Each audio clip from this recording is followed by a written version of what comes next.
The 2D action platforming of Mega Man mixed with the fast gameplay of Sonic the Hedgehog blends together in what is a modern take on a high-speed retro platformer.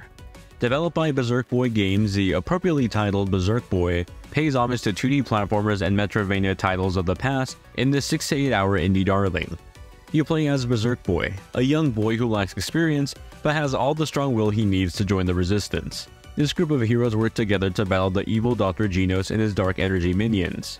In the distant future, this mad scientist is looking to take over the world and enslave humanity, but not if the resistance has anything to say about it.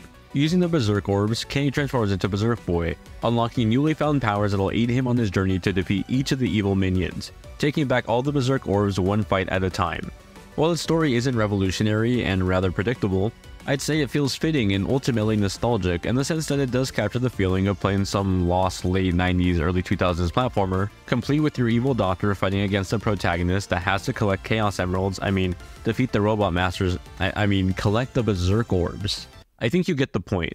The addition of some solid voice acting, albeit not complete voice acting, is also a nice touch, giving our hero and his friends a layer of personality. Outside of its story, Berserk Boy's foundation lies in its gameplay. At the start of the story, K has a simple moveset of being able to tackle and melee his enemies. However, that's quickly wrapped up with every new Berserk Orb he obtains. The first orb grants him the power of lightning, letting him quickly dash across the screen, send tracer shock waves, and create an electric shield. It's a powerful arsenal that equally fleshes out Berserk Boy's artillery and maneuverability. The end result is the action of something like Mega Man X with the speed of Sonic the Hedgehog. It's not a bare-bones clone though. Berserk Boy meshes together the two and creates a fun-to-execute combo system, weaving the fast-paced motion into attacks. Accordingly, I suspect this game is going to do incredibly well with the speedrunning community. Levels are broken up into districts with each one having 3 levels, ending with the boss fight and the Berserk Orb at the end of it. While I wouldn't go as far to call Berserk Boy a Metroidvania game, it certainly has elements of one. Levels are linear for the most part, but have multiple checkpoint teleporters throughout each level. Using these teleporters, Berserk Boy can track back to prior instances of a level to open up a secret passage. While these aren't vital to completing the level, they help raise your score in collectibles. It's a fun addition that helps make each level feel expansive, and expansive is definitely what they are. That's thanks to the mix of combat and mobility Berserk Boy has on display. You don't have something like Mega Man's arm cannon. Instead, Berserk Boy will launch at the enemies, bouncing on their heads or dashing toward them, immediately being able to follow up with an attack on another nearby enemy. That's just when you have the electric Berserk Orb. If you equip the fire one, for example, he'll turn into a flame tornado as he speeds horizontally across the screen. Additionally, he can turn into a drill that'll go under obstacles and maneuver around hazards. Some powers are more overpowered than others and allow for cheesing of some levels, but for the most part I still enjoyed the sense of freedom that came with all the fun mobility options. You do have the option to play this in modern or retro mode. While the modern mode lets you play with more revives, retro mode limits them and makes the general gameplay feel more tense and more like a traditional retro platformer.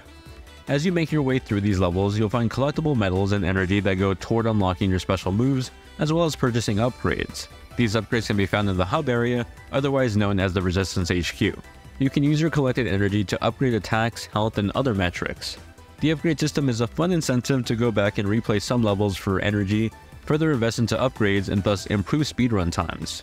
Like the general combat and movement, all the systems tend to feed into each other, and it works out marvelously. For those just looking for a single run, Berserk Boy's 6-hour runtime is fun, at times challenging, and at times a breeze, ultimately depending on your skill set and also which mode you end up playing in. In many ways, it feels like a modern take on a retro platformer, complete with striking sprite visuals and a pumping soundtrack. Sprites are large and detailed enough that the personality of characters are still vibrant and on display, both during the cutscenes and combat. I played my review copy on Nintendo Switch, and I was able to play this at a locked 1080p 60fps in dock mode and 720p 60fps in handheld mode. The bright colors of the backgrounds were extra vibrant on the Nintendo Switch's OLED display. One thing to note is that if you are playing this on PC, it tends to max out at 1080p, as it doesn't seem like it has full 4K support, but hopefully that's coming in the future. The music is catchy and feels like a long-lost Mega Man X modern entry that's been missing for years. That's thanks to the expertise work of T. Lopez, who comes from composing the music for Sonic Mania and TMNT Shredder's Revenge. All in all, Berserk Boy is a strong recommendation for any of the fans of the Mega Man X games that seek out more action platformers just like it, especially if you had fun playing the Gunvolt series. Berserk Boy feels like it was made by fans of 90s action platformers, now old enough to make their own games with their own spin on them. It's an endearing and entertaining love letter that feels right at home on any handheld, especially the Nintendo Switch and the Steam Deck.